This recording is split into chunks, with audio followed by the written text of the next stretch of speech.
Hi everyone, आप सबके बीच में इम्पोर्टेंट क्वेश्चंस एमसीक्यू से रिलेटेड और एप्लीकेशन ऑफ डेरिवेटिव चैप्टर का है। ठीक है, एप्लीकेशन ऑफ डेरिवेटिव चैप्टर का ये क्वेश्चन है, बहुत इंपॉर्टेंट क्वेश्चन है जो इस बार बोर्ड में आएगा। ठीक, और आ भी सकता है, ये भी है और नहीं भी आ सकता है। ये तो मैं नहीं कह सकता हूँ कि कंफर्म यही आएगा, लेकिन इतना जरूर कर सकता हूँ कि आप इसको प्रैक्टिस करके जाते हो तो इस टाइप के क्वेश्चन आएंगे और इसको ईजिली आप सॉल्व कर सकते हो। ठीक, और देखना, अच्छे से देखना, कोई भी क्वेश्चन सॉल्व करने से पहले firstly you see then you think then you do. Firstly you see then you think then you do. पहले देखो, फिर सोचो, फिर करो, और उसमें जितने उससे रिलेटेड फार्मूले हैं उस सभी फार्मूले को पढ़ करके जाओ। ठीक है, मैथमेटिक्स ये बोलता है। अब देखो इस क्वेश्चन को, देखो ध्यान से देखो। अब अपन जो ये क्वेश्चन गिवन है ना, इस क्वेश्चन को कैसे सॉल्व करते हैं आसान से। देख, यहाँ बोल रहा है कि the volume of cube is increasing at the rate of इतना सेंटीमीटर क्यूब पर सेकेंड। मीन्स एक क्यूब है, उस क्यूब की जो वॉल्यूम है पर सेकंड कितना रेट से बढ़ रहा है, इंक्रीज कर रहा है, वो गिवन है। अब वो गिवन है तो सबसे पहले हम क्या करेंगे, एक क्यूब बनाएंगे। क्यूब बनाओ, तो क्यूब बनाओगे कैसे, तो देखो मैं बना रहा हूँ। ये एक क्यूब है और ये जो क्यूब है ना, इस क्यूब के पास साइड होगा 100% साइड है इसके पास, मान लो इसका साइड x है और ये जो साइड x है इसका मान कितना दिया है, 12 सेंटीमीटर। ठीक है, इसको लास्ट में यूज़ करूंगा मैं।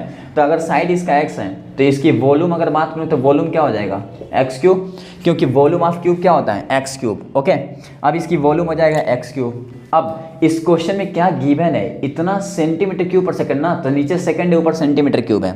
मीन्स ये तो वॉल्यूम हो गया, सेकंड मतलब टाइम हो गया। मीन्स अगर मैं बात करूँ गिवन क्या है, तो गिवन है आपका dv/dt। ये कितना दिया है, 7 सेंटीमीटर क्यूब पर सेकेंड। ओके, ये आपका दिया है क्या, वॉल्यूम। ओके, इसका रेट, वॉल्यूम का रेट ऑफ चेंज दे दिया है। अब हम यहाँ देखो वॉल्यूम होता क्या है, तो वॉल्यूम होता है x क्यूब। अब इसको डिफ्रेंशिएट कर दो, differentiate with respect to time. क्यों डिफ्रेंशिएट करोगे, क्योंकि हमको वॉल्यूम पता है, डिफ्रेंशिएट करेंगे रेस्पेक्ट टाइम में तो वैल्यू ला के यहाँ पुट करने के लिए। अब कैसे करेंगे, देखो मैं कर रहा हूँ। तो dv/dt equal to d/dt x Q इधर करोगे।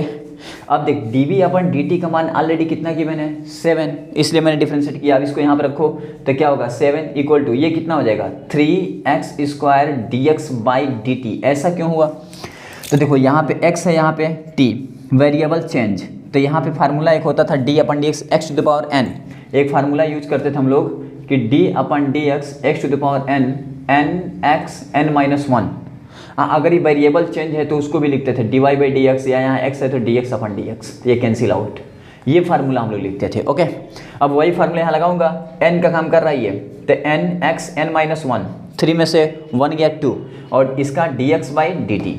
अब सुनो, इस पूरे वैल्यू को यहाँ पर लाएंगे, नीचे लाएंगे ना, तो 7 कितना हो जाएगा, 3x² इक्वल टू dx/dt, यानी dx/dt का मान मुझे मिल गया।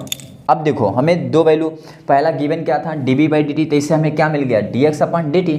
अब कोई टेंशन नहीं लेने का, ठीक है। अब सिंपल, अब पूछा है क्वेश्चन में आगे क्या बोला है, how fast is its surface area increasing.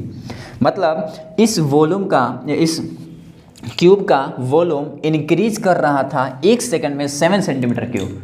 तो बताओ इसका सरफेस एरिया, जो ये देखो सरफेस एरिया, ये जो है ये कितने रेट से इंक्रीज करेगा, अपन को ये पूछा है। ठीक, अब इसको कैसे फाइंड करेंगे, तो पहले हमको सरफेस एरिया का फार्मूला आना चाहिए। तो लिखेंगे we know that surface area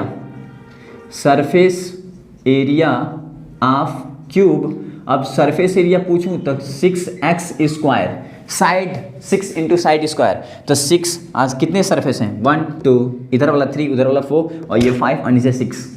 अब 6 सरफेस है, साइड x है, तो इसके एरिया क्या होगा, 6x² होगा। अब देख सरफेस एरिया को मैं मान लिया s equal to 6x²। Okay, अब देख, अब इसको भी पूछा है रेट ना, किस रेट से, तो इसको भी डिफ्रेंशिएट कर दो टाइम के रिस्पेक्ट में। तो ds/dt हो जाएगा और यहाँ पर हो जाएगा d/dt 6x²। अब इसको करोगे ना तो ds/dt इक्वल टू ये हो जाएगा 6, तो ये 6 बाहर आ जाएगा और यहाँ पर हो जाएगा x² है ना, तो d/dt x²। अब ये हो जाएगा 6 इंटू n(x(n-1) और dx/dt। अब ये हो जाएगा 12x, बस 2 में से 1 का 1, और ये हो गया dx/dt। और यहाँ पे हो जाएगा 12x इंटू dx/dt का मान आपको पता है, देखो ये निकला है ना 7/3x², इसको यहाँ पुट कर दो 7/3x²। अब इससे क्या हो जाएगा, नीचे एक्स स्क्वायर। अब इससे एक्स से एक्स कट गया और फिर बच गया यहाँ 3, तो ये हो जाएगा 3 4 जा 4 7 जा 28 बाई एक्स, और एक्स का मान ऑलरेडी कितना गिवन है देखो, when length of an edge of the cube is 12 centimetre, तो यहाँ पे x का मान 12 रखो, तो 28/12 कैंसिल करो तो कितना होगा 7/3। ये क्या आ गया तुम्हारा ds/dt का मान 7/3। अब 7/3 को मैं क्या लिख सकता हूँ, तो इसको मैं चाहूँ तो लिख सकता हूँ 2 1/3, 3 2 6 1 7/3, इतना सेंटीमीटर स्क्वायर पर सेकेंड। अब देखो एमसीक्यूज में इसमें कौन सही है, तो इसको देखो पहला तो गलत है, रॉन्ग है, सेकेंड आपका सही है। देखो this is true, write down please, very most important question. Next question की ओर बढ़ते हैं, very very most important questions. देखो नेक्स्ट क्वेश्चन नंबर सेकंड की बात करता हूँ, ठीक है। फर्स्ट क्वेश्चन तो हो गया, और जो फर्स्ट क्वेश्चन बताया हूँ इस टाइप क्वेश्चंस आएंगे, ठीक है, इस टाइप के आएंगे और ऐसे भी आएंगे। ये क्वेश्चन आया हुआ क्वेश्चन था जो मैं बता रहा था, ठीक है, सीबीएसई बोर्ड में, और अब तो यूपी सीबीएसई सेम ही हो गया है, बुक सेम हो गए हैं, ठीक है। आप देखो यहाँ पे क्या बोल रहा है, एप्लीकेशन ऑफ डेरिवेटिव्स का ये सेकंड क्वेश्चन क्या बोल रहा है, ध्यान से देखना। देखो अगर लाइफ में ना सही से पढ़ा जाए ना तो भी कुछ हो पाएगा, चाहे मैं हूँ या कोई भी क्यों ना हो, तो सही से पढ़ना पड़ेगा, ठीक है, और अच्छे से क्वेश्चन को प्रैक्टिस करना होगा, ठीक। देखो ध्यान से बोल रहा है कि the surface area of spherical volume. अब यहाँ पे स्फीयर आ गया ना, तो देखो स्फीयर, क्यूबाइड, फिर तुम्हारा आता है सिलेंडर, फिर हॉलो सिलेंडर, फिर तुम्हारे आता है स्फीयर, जितने भी आते हैं सब, ये सब के सब तुम्हें याद होना चाहिए। इन सब का वॉल्यूम, इन सब का सरफेस एरिया, ये सब के सब पता होनी चाहिए, और सबको पता होनी चाहिए, सबको याद होनी, जो इंटरमीडिएट में इसमें 12th में है वो सबको याद होनी चाहिए। तुम सोच, अगर तेरे को पता नहीं है तो फिर ये एग्जाम में जाओगे तो कैसे सॉल्व करोगे, नहीं कर पाओगे ना, कोई भी नहीं कर पाएगा यार। फार्मूले नहीं पता तो मैथमेटिक्स सॉल्व कैसे करोगे, वो भी 12th में। देखो इधर the surface area of sphere, spherical volume balloon है, तो बैलून है ना, तो बनाओ ऐसे, मैं बना दिया, देखो स्फेरिकल बैलून, ठीक। अब कह रहा है इज इंक्रीजिंग एट इतना, इसका जो सरफेस एरिया है, सरफेस एरिया मतलब ds/dt, ये इंक्रीज कर रहा है समय के साथ, कितना 2 सेंटीमीटर स्क्वायर पर सेकेंड। आप सुन, मैंने ds/dt क्यों लिखा, क्योंकि यहाँ पे देखो सेंटीमीटर स्क्वायर पर सेकंड दिया है, तो सेकंड के लिए अपन क्या लिखेंगे dt, और सेंटीमीटर के लिए क्या होता है, सरफेस एरिया का यूनिट होता है, जानते ही हो, स्क्वायर, ठीक है, सेंटीमीटर स्क्वायर। तो ds/dt मतलब कोई वैल्यून है, उसकी जो सरफेस एरिया है वो समय के साथ इंक्रीज कर रहा है। क्या कर रहा है, इंक्रीज कब करेगा, जब अपन उसमें एयर फिल करेगा, ठीक। तो ये इंक्रीज करेगा ना, इसके सरफेस एरिया इंक्रीज कर रहा है, किसके कितने, तो 1 सेकेंड में 2 सेंटीमीटर स्क्वायर इंक्रीज कर रहा है, ठीक। अब देख, जब इतना इंक्रीज कर रहा है तो आगे क्या बोला है, at what rate is volume of the bubble increasing when the radius of the bubble is 6 centimetre. आप सुन ध्यान से क्या बोल रहा है। अब यहाँ पे देखो स्फेरिकल बैलून है और इंक्रीज कर रहा है, इसमें तुम्हारा क्या कर रहा है, इसमें मैं एयर नहीं भरा हूँ, इसमें बबल। अब देख इसमें क्या बोल रहा है ना कि अगर इसकी जो वॉल्यूम है, ऐसे बोला है कि अगर उसकी सरफेस एरिया इंक्रीज कर रहा है तो बताओ उसकी वॉल्यूम कितना रेट से इंक्रीज करेगा। मतलब ये जो बैलून है इसका सरफेस एरिया इंक्रीज कर गया इतना रेट से, ठीक। तो कह रहा है कि इसकी जो वॉल्यूम होगी, इसकी जो वॉल्यूम होगी वो कितने रेट से इंक्रीज करेगा। मीन्स क्या पूछा है, मीन्स पूछा है dv/dt, ये पूछा है। अब इसको हम कैसे फाइंड करेंगे, तो इसको फाइंड करने के लिए ना अपन पहले वॉल्यूम का फार्मूला आना चाहिए। तो बताओ इसकी वॉल्यूम क्या होगा, 4/3 πr3। अच्छा ये क्यों लगाया मैंने, मान लिया कि इसका रेडियस क्या था, r था, और यहाँ पे देखो तुम जानते हो कि यहाँ पे स्फीयर का बात किया है, तो स्फीयर जो होता है उसकी वॉल्यूम होती है 4/3 πr3। और मैं बार बार बोल रहा हूँ कि फार्मूले अगर अपन को नहीं आता तो अपन सॉल्व नहीं कर पाएगा। अब इतना लिख दिया, अब इसको टाइम के रिस्पेक्ट में डिफ्रेंशिएट करना होगा। करो डिफ्रेंशिएट, तो क्या होगा, dv/dt इक्वल टू कितना हो जाएगा, सोचो, तो ये हो जाएगा 4/3 पाई, और ये हो जाएगा 3r² dr/dt। समझ चुके होगे, इधर भी d/dt करना होगा, तो ये तो कांस्टेंट है, बाहर हो गया, और इसका करोगे तो n(x(n-1) फार्मूला, और फिर यहाँ पे dr/dt। अब यहाँ पे क्या हुआ मुझे, तो जो dv/dt था ये कितना मिल गया, ये मिल गया 3 से 3 कैंसिल कर दो, यानी मिल गया 4πr² dr/dt। Equation number first, अब सुनो, यहाँ पे मैं जो निकाला हूँ ना, ये चेंज इन वॉल्यूम है और यही मुझे चाहिए था, लेकिन हमको ये नहीं पता है। देखो dr/dt ये मुझे नहीं पता। अगर मुझे ये मालूम चल जाए ना तो हम इसको निकाल सकते हैं। अब ये कैसे पता चलेगा? तो सरफेस एरिया में चेंज ds/dt दिया ना इतना। अब सरफेस एरिया का फार्मूला हमें पता होना चाहिए। तो सरफेस एरिया ऑफ स्फीयर की सरफेस एरिया क्या होगा? अब स्फीयर का सरफेस एरिया को लिख दो s से, तो होता है 4πr²। Surface area of sphere का फार्मूला होता है 4πr²। अगर अपन को सरफेस एरिया का फार्मूला पता है तो यहाँ से हम चेंज इन सरफेस एरिया निकाल सकते हैं। अब इसको डिफ्रेंशिएट कर दो, differentiate with respect to time करो, तो करोगे तो ds/dt इक्वल टू, ध्यान देना, ds/dt equal to d/dt 4πr²। अपन को ना ये 4π ना कांस्टेंट है, बाहर कर दो तो कितना होगा 4π, ये होगा d/dt r²। अब 4π फार्मूला अप्लाई कर दो।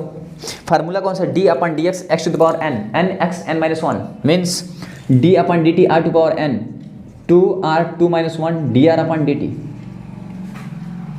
अब क्या करोगे? इसको लिख सकते हो 4π 4 2 8, डायरेक्ट लिखो 8π r, और यहाँ पे क्या होगा dr/dt, और यहाँ पे क्या था ds/dt। अब ds/dt का मान अपन को ना मिल चुका था, क्या 2।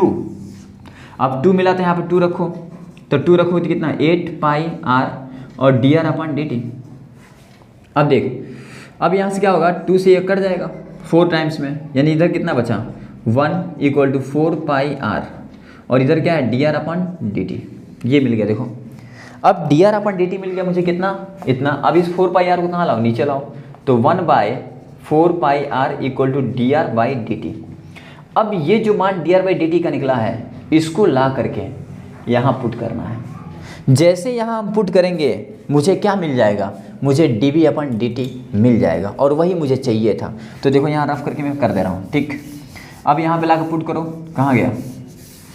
देख पुट कर रहा हूँ वहाँ पे, क्या है dv/dt equal to 4πr² into dr/dt। dr/dt का मान क्या है? ये ना, इसको ला के यहाँ पुट कर दे। पुट करते कितना होगा dv/dt equal to 4πr² into 1/4πr, 4 से 4 पाई से पाई, r से r, मीन्स dv/dt का मान कितना आ गया r, और r का मान ऑलरेडी कितना दिया था 6 सेंटीमीटर। तो यहाँ पे 6 रखोगे, लेकिन यहाँ पे dv/dt है ना, तो यहाँ लिखोगे dv/dt एट 6 पोजीशन पे। यहाँ पे देखो r 6 सेंटीमीटर पे कितना हो जाएगा r का मान 6 सेंटीमीटर क्यूब पर सेकेंड। 6 सेंटीमीटर क्यूब पर सेकेंड, देखो 6 सेंटीमीटर क्यूब पर सेकेंड, क्योंकि r का मान 6 था तो 6 पे कितना आ जाएगा 6 सेंटीमीटर क्यूब। देखो ऊपर v है तो सेंटीमीटर क्यूब, नीचे t है तो सेकेंड। अब इसमें देखो कौन सही है? Second is true. Write down, very most important question. Next question की बात करते हैं, क्वेश्चन नंबर 3। देखो जितना भी क्वेश्चंस मैं बता रहा हूँ ना, ये सब क्वेश्चंस इंपॉर्टेंट क्वेश्चन में से आते हैं, ठीक है। और ये सब के सब इस बार बोर्ड में आ सकते हैं, इसमें से कोई भी आ सकता है, ठीक। आप लोग सब पढ़ लेना एक बार तो जरूर पढ़ना है इसको पूरा, ठीक। देख लेना एक बार, बस दिल करे तो, अदरवाइज ना देखना। देखो यहाँ पे क्या बोला है, एप्लीकेशन ऑफ डेरिवेटिव का question number 3। Important MCQ questions बस मैं लेकर आ रहा हूँ, ठीक है। और ये सब अदर क्वेश्चंस होते हैं सब नहीं पढ़ाता हूँ, ठीक है। जितने इंपॉर्टेंट क्वेश्चंस वही बस। अब देखो इस क्वेश्चंस में क्या बोल रहा है? बोल रहा है कि a particle moves along the curve. तो लिखोगे solve given curve. Given curve क्या है आपका?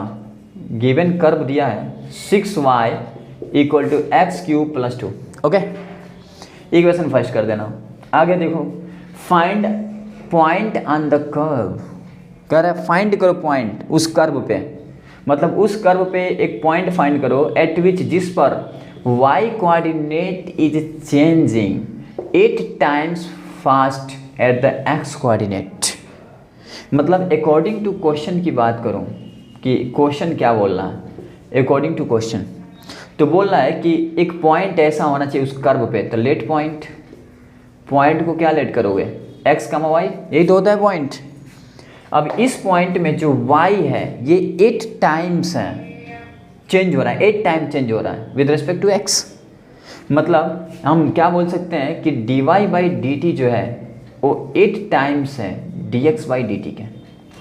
समझो, कह रहा है कि एक कर्व है, इस कर्व पे एक पॉइंट है, जो पॉइंट है ना उस पॉइंट में जो दो कोऑर्डिनेट होते हैं, एक x और एक y, जो x है उससे 8 टाइम्स चेंज हो रहा है कौन, y, मतलब y 8 टाइम्स है। इसके मतलब y के साथ मल्टीपल एड से नहीं करेंगे, अपन x के साथ करेंगे एड से, तब जाके इसके इक्वल होगा, अदरवाइज इसके इक्वल नहीं हो सकता।